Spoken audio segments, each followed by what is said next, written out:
Con sus reformas constitucionales, el presidente López Obrador quiere intervenir en las elecciones del 2024. Esa es una gran pregunta y obviamente creo que todos sabemos la respuesta, que es sí.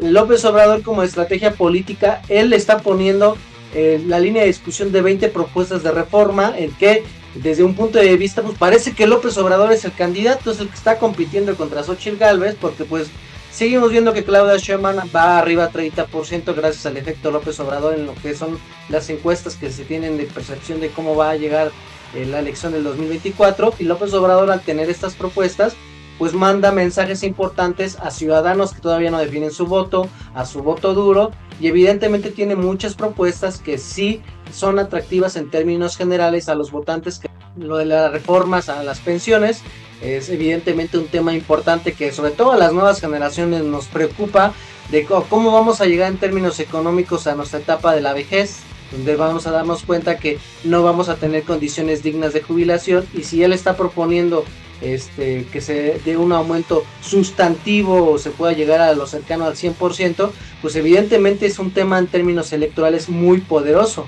También tiene una propuesta que casi no se dice, pero que le mueve emocionalmente a millones de mexicanos, es el tema de la protección a los animales. Entonces, eso es una propuesta que no importa de qué partido político genera mucha simpatía. Tiene la propuesta de que ya se hagan términos constitucionales los programas sociales que se dan en términos de política social, es decir, ¿quién se va a poner que a los estudiantes les dé becas?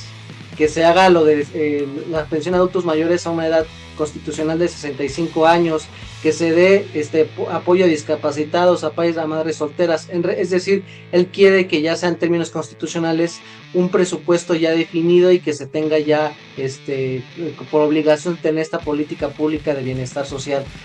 ¿Quién se va a poner a la parte de que se reduzca el gasto corriente que gastan los partidos políticos en las elecciones, que se acabe con aparatos burocráticos? Y en ese sentido, hasta una iniciativa que es en términos electorales sumamente populares, que ya se acaben con los plurinominales. Entonces, si nos ponemos a analizar, tienen una serie de propuestas que van en todos los sentidos y que a lo mejor algunas se van a aprobar, otras le van a hacer modificaciones negociando con la oposición, porque si la oposición se opone va a ser antipopular ante la gente, y otras que de plano no van a pasar en términos electorales, por ejemplo, lo que conlleva al Poder Judicial o acabar con las plurinominales.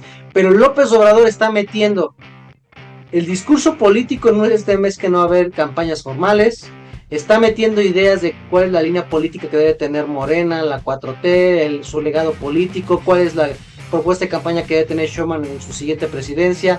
O sea, la candidata Claudia ya dijo que los 20 propuestas van a ser una bandera y que se va a incluir en las propuestas de gobierno para que se promocionen en la campaña. Y pues también pues evidentemente refleja el sentido de hacer la clara diferenciación, a grado de que ya el PRI y el PAN y Xochitl dijeron que están dispuestos a debatir algunos temas que creen que debe de aprobarse, como lo de las pensiones o lo de los adultos mayores. Pero por ejemplo, si hacemos el análisis de que también se está propiciando la generación de un partido dominante, pues es una realidad política. La tendencia es que se quiere hacer esto. Por ejemplo, en el caso de las plurinominales, eliminarlas, pues todos ya estamos hartos de los partidos negocio. Pero también una realidad es que el sistema de representación proporcional es una forma de darle espacio a aquellas visiones políticas que no llegan al poder político. Quizá yo lo que propondría ahí, no acaben con las plurinominales de tajo, sino que los plurinominales entren los segundos lugares más votados. Es decir, que las personas que compitieron en elecciones y que no ganaron, pero resultaron muy cercanos a sus primeros lugares, sean ellos los que entren como plurinominales, para que en verdad el espíritu de representación se vea reflejado en personas que tuvieron respaldo social y que a lo mejor por una diferencia de 3%, de 2%, pues ganó el otro candidato, pero sí tiene una carga de representatividad y legitimidad. Porque la realidad de las plurinominales actualmente en México es de que son los lugares seguros para esas élites corruptas, tramposas, que tienen el control de los partidos políticos. O sea, simplemente todos los corruptos del PRI, PAN y de Morena ya tienen lugares seguros porque tienen pluris que no van a quedar fuera de la Cámara de Diputados y de Senadores. Entonces a lo mejor yo haría esa modificación de que los plurinominales, por ejemplo, llegaran personas que compitían en elecciones y que quedan en los mejores segundos lugares. Y evidentemente también estoy a favor de la universalización de los programas sociales, pero debo de agregar que debe haber una reforma fiscal para que hacer que las élites que pagan menos impuestos hagan que paguen más, y esa carga tributaria de que va a tener aumento si es que se animan a hacerlo, de ahí salga el dinero de las pensiones también. Así es, mi tocayo. Increíblemente, ya lo hemos dicho otra vez, Obrador es el mejor ajedrecista político que tiene México. Si la aprueban, él gana. Si no la aprueban, él sigue ganando, ¿no?, en el discurso. Entonces, pase lo que pase, Obrador con este movimiento ganó ya bastante popularidad, ganó bastantes adeptos y ganó que toda la discusión política siga girando en torno a él. Ahora, hay muchas reformas constitucionales, está la pensión, está la salud, la vivienda, el maltrato animal, que bien decías, atrae mucho público, está el fracking, el agua, está el tema de los vapeadores incluso y del fentanilo, que en particular me opongo un poco ahí lo del vapeador. Propondríamos en todo caso mejor su regulación y dejar de tener el mercado negro del vapeador.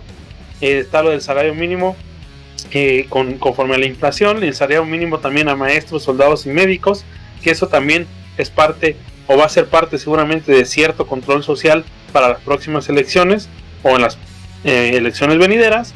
Y mucho sobre las pensiones también, ¿no?, que como jóvenes después de la reforma de Zedillo pues no tenemos mucho acceso a esta pensión, y que además es una elección donde muchos jóvenes van a votar por primera vez. Es un intento pensado, bien pensado, de atraerlos hacia ellos, igual que el tema del maltrato animal.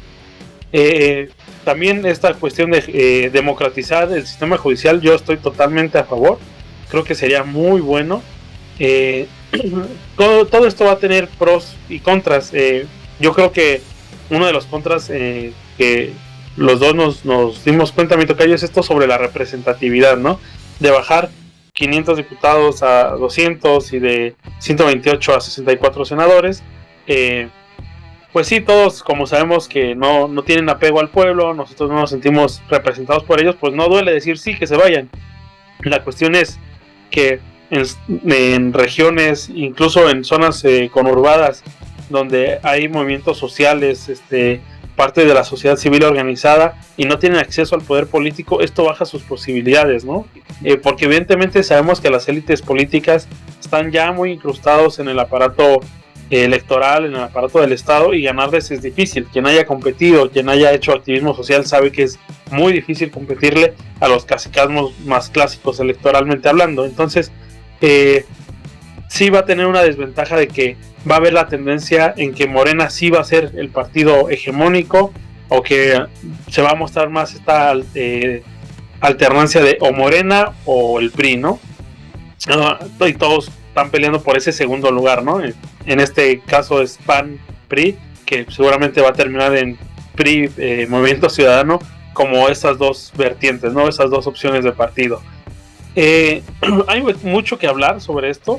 Yo creo que una crítica que le haría a las reformas, y no es porque me oponga, al contrario, creo que estoy bastante a favor de la mayoría de ellas, pero una crítica que yo sí le haría, sobre todo a todo el programa de la 4T, es que, por ejemplo, hablan del tema del agua, pero no hablan de quitar las concesiones que ya tienen, ¿no?, las empresas que explotan el agua. No están hablando del tema de Coca-Cola y de la explotación del agua en Chiapas, cuando sale de ahí la mayoría de la Coca-Cola para México y Centro y Sudamérica. Tampoco están hablando del uso del agua para la manufactura de los automóviles, cuando se gastan cantidades industriales, como vimos en Monterrey, que no se toca ni la industria cervecera ni la automotriz, pero dejan a la población sin agua, y eso no lo está tocando, ¿no? Habla del fracking también. Pero del fracking no habla tampoco de la recuperación de las minas en manos canadienses, ¿no? O de las minas, de preservar las minas de litio que ya existen, no de darles concesiones, sino que ya existen, explotadas por países extranjeros, y no devolverlas a manos mexicanas. Entonces, en ese sentido, y como crítica desde la izquierda, creo que se ha quedado todavía corto Obrador desde su sexenio, dando este pequeño paso a la izquierda, sí, pero todavía nos falta más, y creo que el pueblo mexicano en general podría aspirar a más, mi tocayo, siempre y cuando evidentemente pues se organice. Si no, pues dependeremos otra vez de un gran cacique como es Obrador, que dirija el discurso y la política de Estado en los próximos años. Bueno, amigos, si les ha gustado este programa, les pedimos por favor que compartan esto en sus redes sociales, nos comenten y sobre todo nos puedan ver en otra edición de Vínculo Político.